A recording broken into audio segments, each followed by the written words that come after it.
And I'm not going to talk long on this one because we're going to have a special episode with two other guests. I don't know whose YouTube channel is going to be on, but it's going to be basically three of us are going to tackle this topic, and I'll save that spoiler for another time because I don't want to spoil it yet. But oh boy.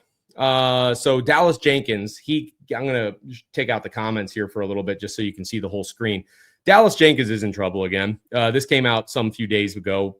I can't remember how many days at this point, but I think it was within the last week.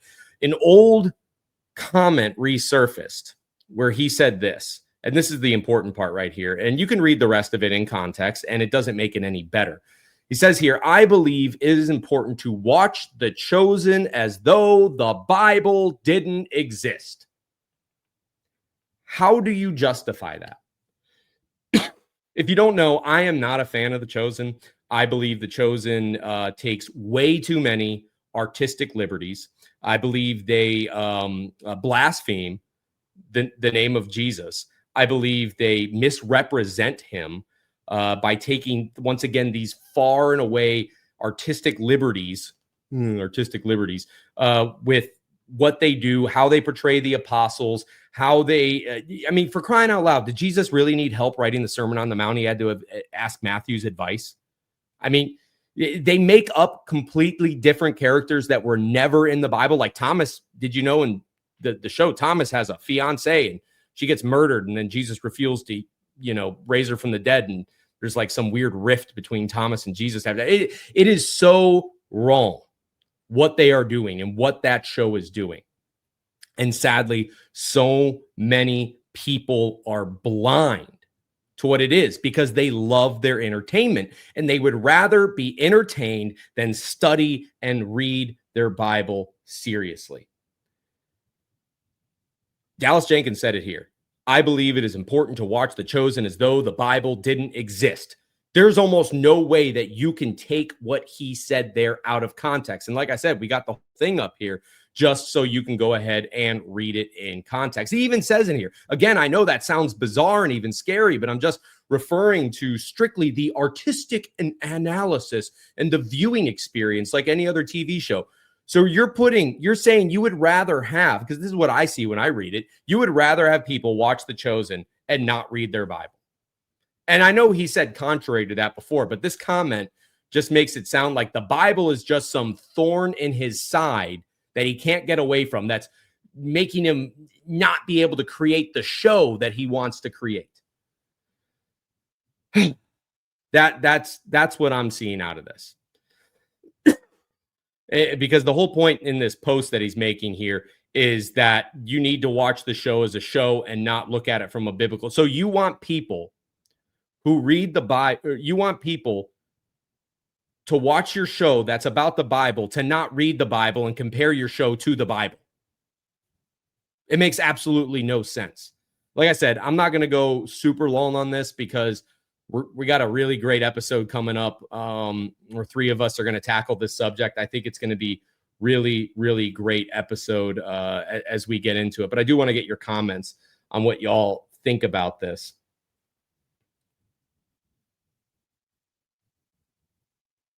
Yeah, Kathy rightfully says, just what?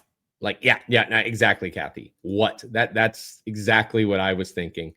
Jack put in here, if the Bible didn't exist, The Chosen is nothing but a story. And that's exactly what it is. It's a story because it is not based on what the Bible actually says. They take elements of the Bible and then because apparently I would have to, and this isn't their words, these are my words, because they probably think the Bible isn't entertaining enough for people. They have to go ahead and add extra characters. They have to give personalities that were never described in the Bible to characters. Seriously, how do you picture what's Matthew probably thinking when he goes, why did you make me portray me as an autistic guy? Even more scary, why would you go? I would not want to stand face to face with Jesus. If I was Dallas Jenkins, I'd be very, very afraid because I would have to stand face to face with Jesus and hear Jesus say, why did you misrepresent me? That's just the way I see it. People may have their disagreements, but that's not a road that I would be willing to go down. Saula said, I could only watch 3 series of The Chosen or 3 episodes. I could not go any further. Yes, too many fallacies in the show. Now they have a prayer app, lots of Catholicism and Mormonism. Awful Dallas saying that. Yep, and I absolutely agree. Kathy said the Book of Mormon is probably read more by that team. Who knows? I know it was Angel Studios, which they first released it. I think it was owned by Mormons, or is. I'm not entirely too sure. I know they've since broken away from that studio, but Dallas Jenkins is no stranger to controversy. I mean, the guy hires openly LGBTQ staff onto his stuff. I mean, they were filming an episode and the dude had a pride flag hanging from his camera. It wasn't a rainbow flag. It was one of those pride flags. It's insane. And I swear he does this on purpose just to stir the pot and create controversy. Dallas has made Mormons to be the chosen tribe. Big said, I never watched The Chosen because the Mormons, I never watched it, period. My big conviction behind never watching it was the sheer fact that I have the Bible. And as soon as you start taking artistic liberties with the Bible, that's when I just kind of go out the window. The furthest that I would be willing to go, and I don't even think they have it out there on anymore, but Netflix used to have them on. Maybe Amazon Prime has it.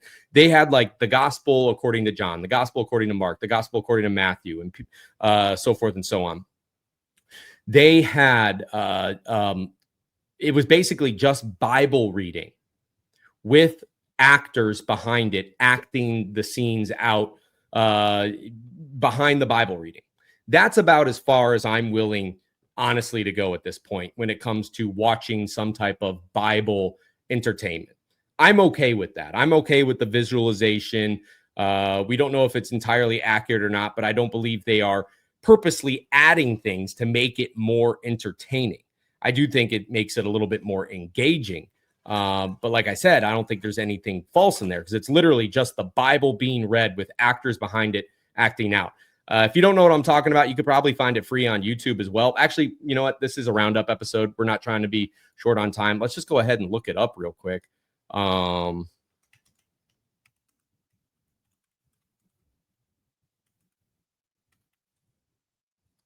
See if I can find it.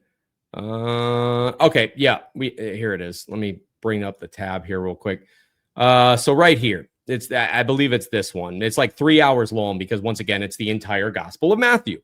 And it's literally just, hopefully I can click on this without the sound going. All right, good, it does. It's literally just somebody reading the Bible and people are acting out as they are talking over it. I don't want to play it for, I don't know if there's copyrights all over this or not, but I was fine with this. I thought it was okay. I can't remember which translation of the Bible they were using, but it wasn't anything that really alerted me. And I saw all 4 of them that they did. It wasn't anything that I thought was bad.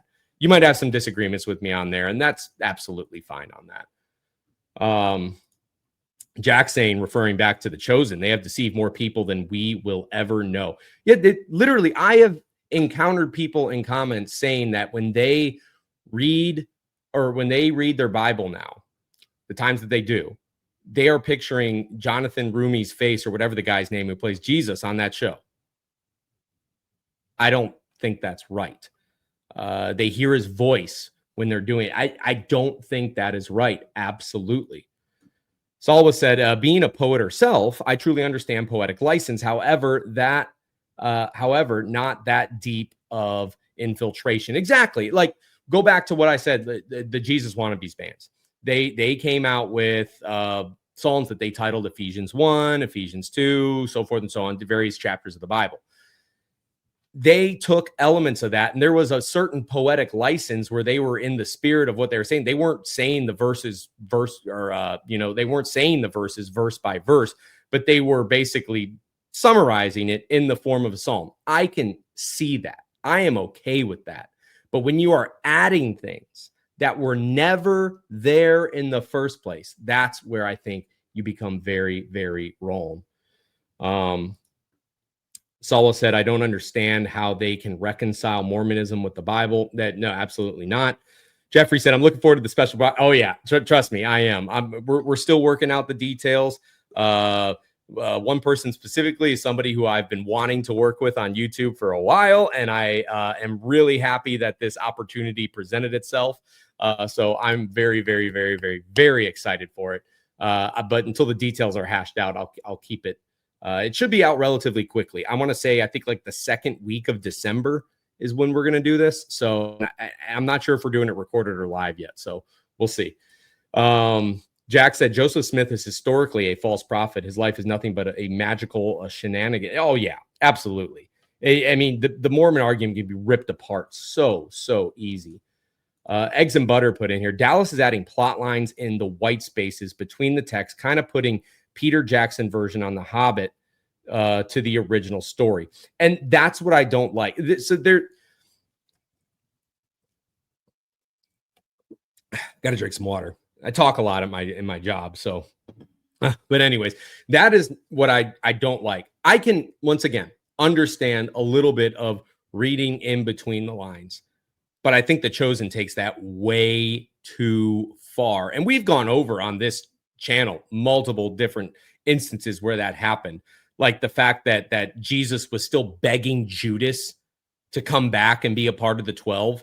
Like, no, Judas was predestined to be the son of perdition, the person who betrayed Christ before the very foundation of the world. The Bible said that. Peter said that was the case. Judas was predestined for that. It was not the fact that Judas had a chance to repent, turn around, and believe again.